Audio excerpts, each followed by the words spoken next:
Bonjour à toutes et à tous. Donc, je vais vous parler un petit peu des liens entre la production, la biodiversité et le carbone dans l'écosystème, notamment dans les sols, en vous donnant le point de vue d'un écologue, d'un chercheur en écologie, qui n'est pas particulièrement forestier, mais à qui il arrive quand même de travailler sur les arbres. Et avant de rentrer donc dans le sujet, je voudrais quand même dire que je suis très content d'être ici, parce que ça me rassure de voir qu'il y a une communauté assez nombreuse, même si elle est minoritaire, qui essaye d'aller dans ce que je pense être le bon sens. Et je vais essayer de vous montrer d'ailleurs avec quelques illustrations sur des mécanismes écologiques pourquoi c'est le bon sens et comment ça marche, quel que vous avez. Alors, peut-être se reposer la question du contexte. Le contexte, c'est la forêt, c'est la production de bois. Donc c'est pas à vous que je vais expliquer l'importance de la filière bois dans le pays, mais peut-être rappeler quand même que ça occupe 31% du territoire. Qu'est-ce que ça veut dire sur le plan écologique? Ça veut dire que tout ce qui se passe dans la forêt a en réalité un impact sur le fonctionnement général des territoires qui sont autour, sur la biosphère, sur la biodiversité, sur l'hydrologie, sur les grands cycles, etc. Et réciproquement, bien entendu, du coup, le reste de la planète, si j'ose dire, a une importance par rapport au fonctionnement de la forêt. Donc on doit avoir une vision holistique, systémique, ça a déjà été dit plusieurs fois ce matin. L'intérêt aussi pour la forêt, c'est qu'on sait bien, et toutes les prévisions vont dans le même sens évidemment, qu'on va chercher à augmenter la production de bois d'or, en partie d'ailleurs pour des raisons d'atténuation du changement climatique, mais également pour des questions d'équilibre de la balance commerciale, mais également pour des questions énergétiques. Le recours aux bioénergies est envisagé de façon assez massive pour réussir la transition écologique. Autrement dit, la pression entre guillemets sur les écosystèmes forestiers, normalement, va augmenter. Et donc il faut effectivement se poser des questions sur les conditions de la durabilité et de la soutenabilité finalement de ce gain de pression. L'autre contexte, et évidemment je ne peux pas passer ça sous silence, même si je vais un peu plomber l'ambiance, mais on est 3 jours après le dernier rapport du groupe des experts sur le changement climatique, donc rapport qui concerne l'hypothèse qui a été validée lors des accords de Paris en 2015 sur le 1,5 degré d'augmentation de la température moyenne. Évidemment pour l'instant on n'est absolument pas sur cette trajectoire-là. Les changements qu'il faut faire pour rester en dessous des 1,5 degré sont des changements absolument drastiques, qui pour l'instant ne sont pas engagés. Donc on est pour l'instant sur des scénarios qui sont assez inquiétants. Ici vous avez les prédictions du GIEC sur le dernier rapport d'ensemble, pas celui d'il y a 3 jours. En bas vous avez les évolutions de la pluviométrie, qui va évidemment varier en quantité et en distribution, avec un scénario optimiste en bas à gauche, un scénario plus pessimiste en bas à droite, donc avec des périodes de forte précipitation de plus en plus nombreuses et des périodes de grande sécheresse. Et en haut, vous avez l'évolution de la température. Donc ce que j'ai encerclé, c'est en gros la trajectoire sur laquelle on est aujourd'hui. C'est-à-dire que même si on respectait les engagements que nous avons pris en 2015, tous les pays du monde respectaient les engagements, ce qui n'est pas le cas, on irait vers 3 degrés, 3 degrés. C'est absolument insoutenable par les écosystèmes. Cet été, le 17 juillet, il a fait 32,7 degrés tout près du cercle polaire. Donc on est sur une urgence climatique. Et ce que vous faites, du coup, a encore plus d'importance et une valeur supplémentaire. Et évidemment, il y a également quelque chose à dire sur la biodiversité. Les nouvelles ne sont pas bonnes non plus. Elles sont même catastrophiques. Tous les indicateurs, qu'ils soient français, européens ou mondiaux, sont absolument alarmants. L'indicateur le plus connu qu'on a en France, c'est l'indicateur sur les oiseaux, qui est produit par un ensemble, en fait, un réseau d'observateurs dans beaucoup de pays, et les données sont assemblées dans un laboratoire au muséum. Donc l'indicateur oiseau, qui montre que, en gros, on perd en nombre d'oiseaux, je dis bien en nombre d'oiseaux, à peu près 1% par an en moyenne sur le territoire français. C'est la même chose en Europe. Et dans les territoires agricoles, on est à 2% de perte par an. C'est un véritable effondrement du vivant que vous observez, qu'on peut observer de différentes manières. Donc, mon idée, c'était de remettre les points sur les i sur l'enjeu environnemental absolument majeur. Et donc, toutes les initiatives, dont celle de ProSilva, qui vont dans un sens de respect, ou plutôt de mise en compatibilité, finalement, de la performance économique avec la performance écologique, c'est juste le modèle qu'on devrait tous suivre massivement. Alors, maintenant, je voudrais aborder un peu plus le fond sur les mots-clés biodiversité, cycle du carbone, productivité. Et donc, vous parlez du lien qui existe entre la biodiversité et la productivité. Vous montrer quelles sont les bases théoriques derrière ce lien et pourquoi on prône une maximisation de la biodiversité. En fait, cette question, elle a été étudiée de façon forte vers la fin des années 90 sur des systèmes expérimentaux. Vous en avez une illustration ici. Ça s'est fait aux États-Unis sur des prairies. Sur des prairies, on a manipulé en abscisse expérimentalement le nombre d'espèces d'herbacées qui sont au sol, et puis on a regardé la production en ordonnée. Et le résultat, il est très clair. On voit qu'il y a un lien positif entre la biodiversité et la production. En gros, au moins jusqu'à un certain point, plus vous augmentez la biodiversité, plus vous augmentez la production. L'autre résultat concerne ce qu'on appellerait la stabilité ou la capacité à encaisser des perturbations. Donc là, la perturbation qui a été expérimentée dans ces systèmes herbacés, c'est la sécheresse. Et là encore, on voit que la résistance à la sécheresse, c'est-à-dire le maintien d'une production élevée par rapport au niveau de base sans sécheresse, eh bien, on retrouve cette relation positive entre la biodiversité et la résistance à la sécheresse. Et évidemment, ce n'est pas un phénomène accidentel, ce n'est pas lié à l'année d'observation. Les expériences ont été menées pendant plusieurs années de suite, et on retrouve bien ce lien entre production, par exemple, ici, et nombre d'espèces. Donc ça a été mis en évidence sur des systèmes herbacés de façon expérimentale, ce qui veut dire qu'il n'y a plus aucun doute théorique sur le lien et sur l'effet positif de la biodiversité sur la productivité et la stabilité. Stabilité, au passage, j'ai parlé de la sécheresse, c'est pareil, par exemple, pour la résistance à la propagation de pathogènes ou de choses comme ça. Plus la diversité est élevée en espèces, voire plus la diversité est élevée génétiquement au sein des espèces, plus évidemment la résistance à la propagation des maladies est forte. En fait, la biodiversité protège en gros contre la propagation des perturbations. Donc ça, c'est établi de façon expérimentale et indiscutable sur les systèmes herbacés. Pour les forêts, évidemment, c'est plus compliqué. Manipuler les forêts, semant d'arbres, faire une expérience qui va durer 20-30 ans pour observer les résultats, c'est strictement impossible, notamment dans le cadre des méthodes actuelles de financement de la recherche scientifique.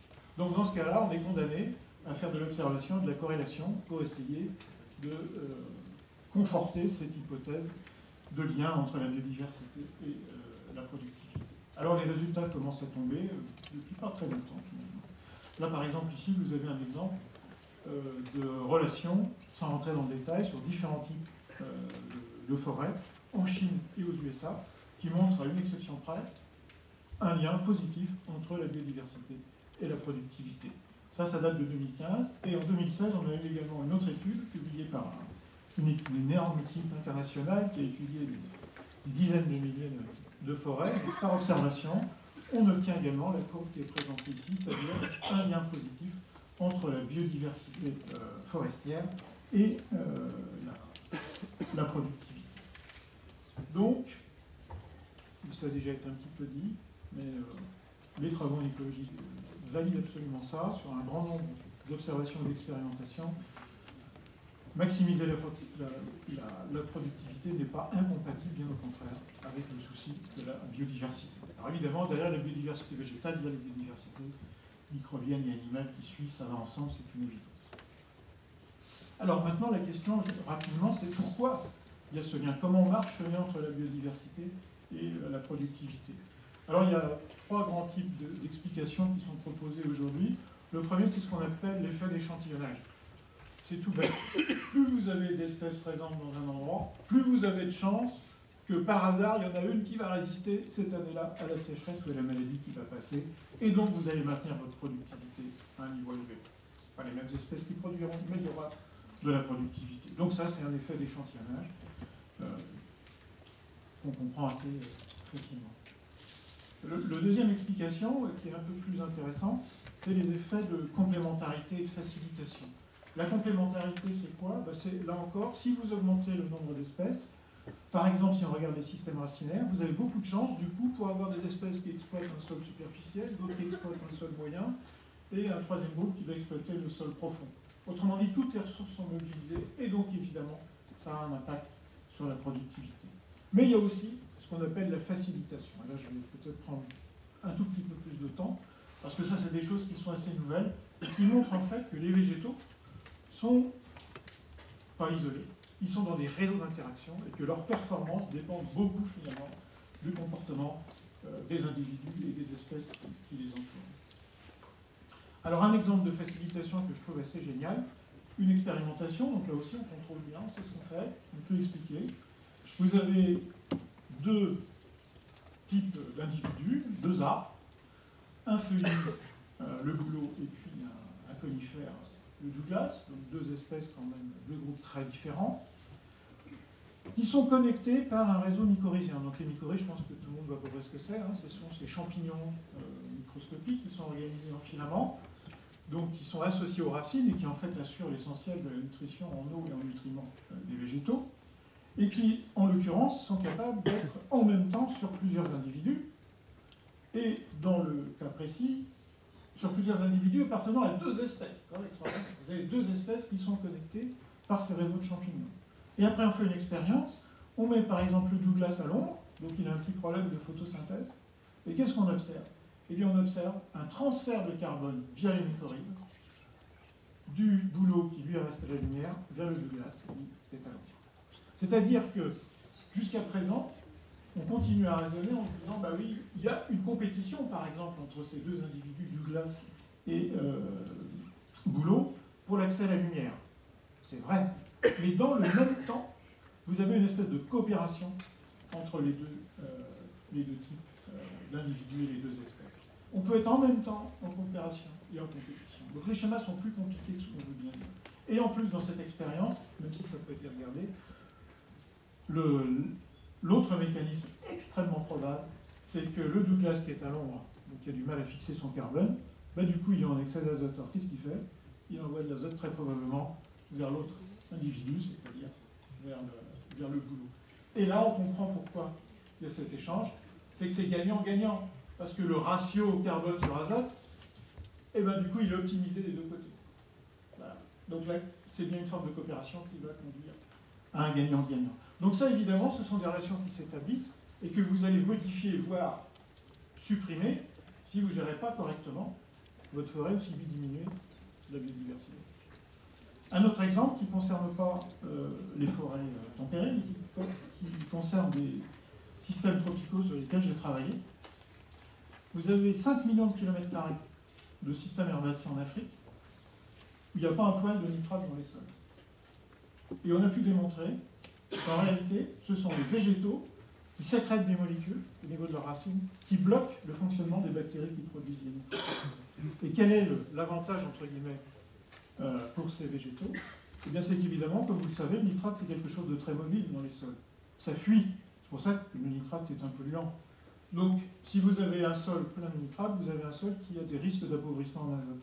Si vous supprimez le nitrate, ben vous avez l'autre forme d'azote, c'est-à-dire l'ammonium, qui lui est bien conservé, c'est un problème de charge électrique. Et donc du coup, ces plantes-là, qu'est-ce qu'elles font?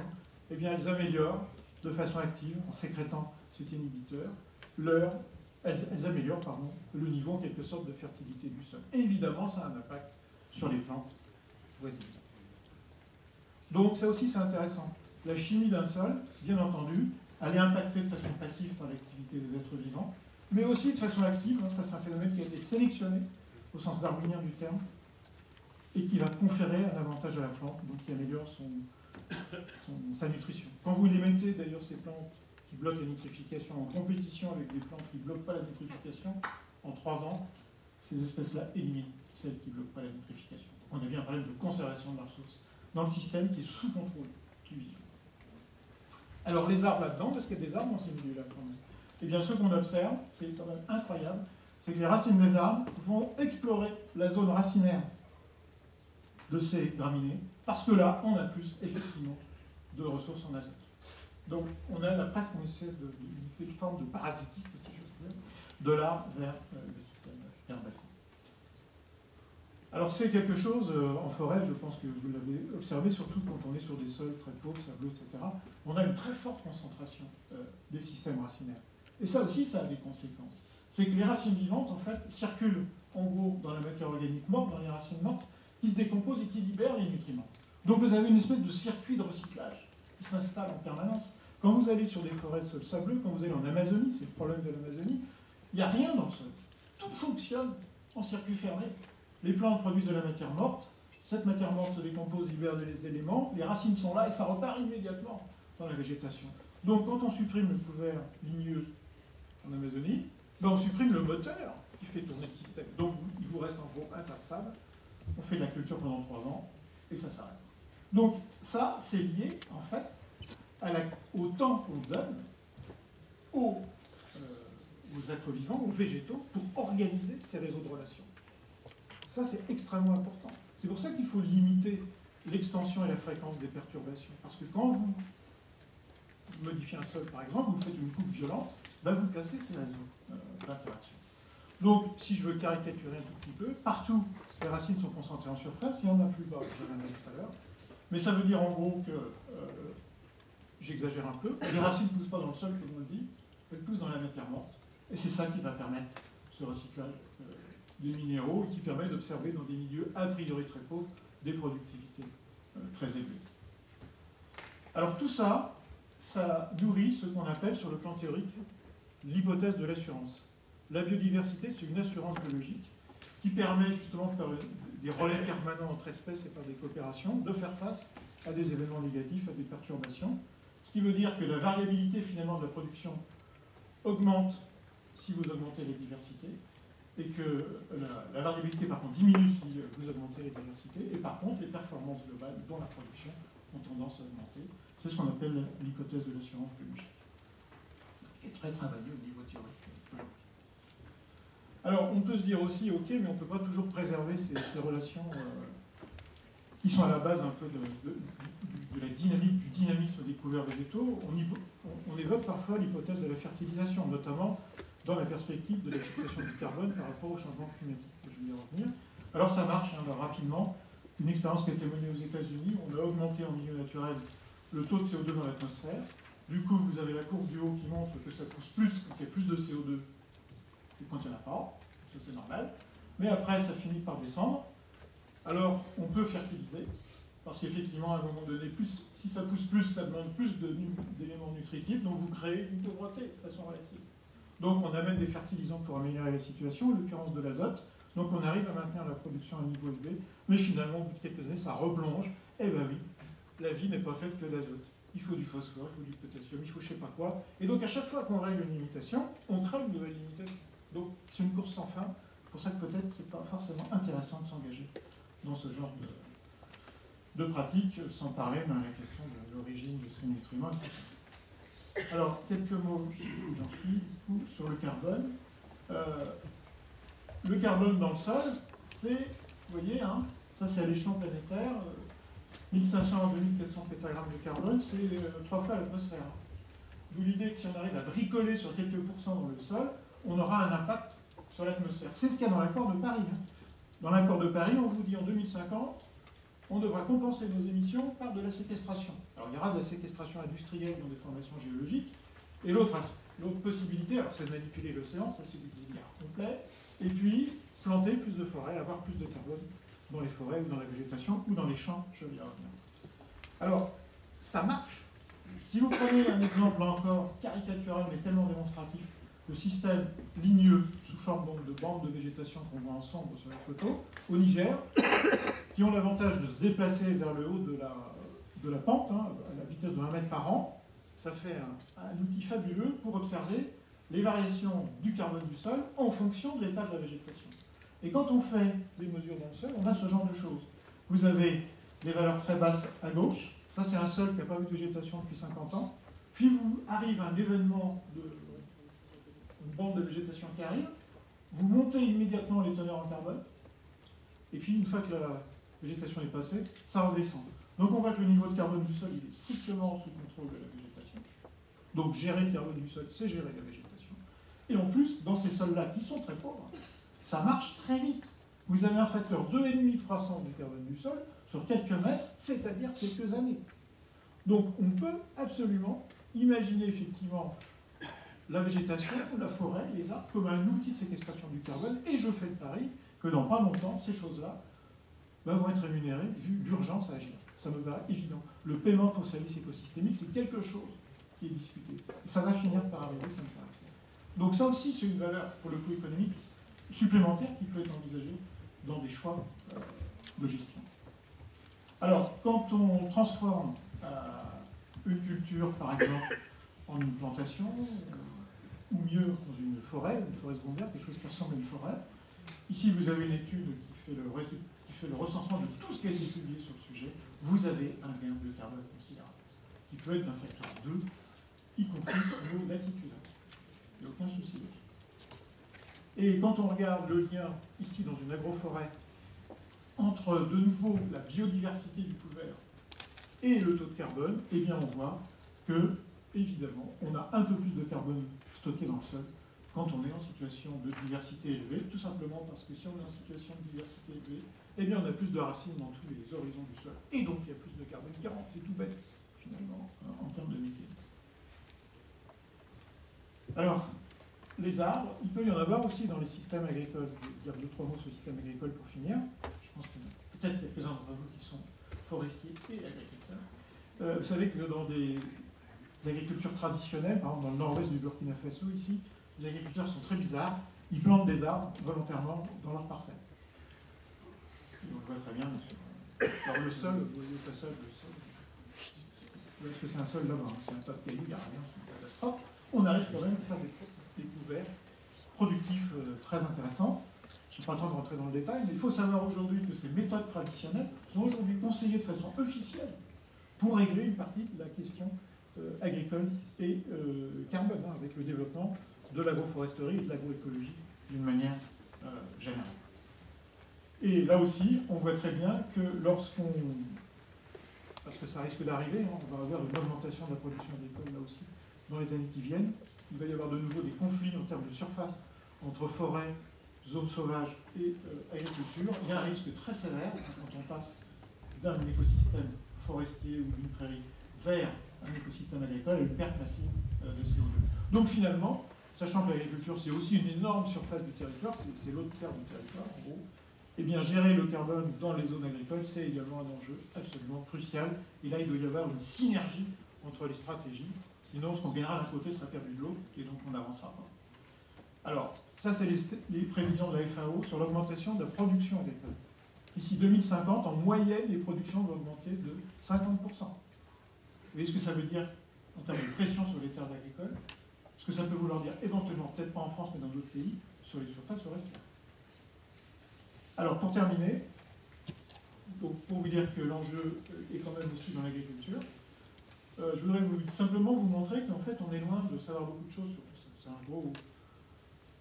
quelque chose de très complexe, ces histoires de relations entre les plantes, le sol, le carbone du sol, etc. Depuis quelques années, on travaille dans le laboratoire sur un phénomène qui est que quand on rentre du carbone dans le sol, par exemple de la matière morte, de la paille, on pense qu'on va augmenter le carbone du sol. Et qu'on fait bien. Oui, on fait bien. Mais on fait aussi mal en même temps. Parce que quand vous rentrez du carbone dans le sol, par exemple de la paille, vous rentrez de l'énergie. Et l'énergie, c'est ce qui manque dans les sols. Parce que la matière est très complexe. Et c'est d'ailleurs parce qu'elle est très complexe qu'elle est là. Quand vous mesurez la matière organique du sol, vous mesurez 100 ans ou 1000 ans. Donc ça veut dire que c'est conservé.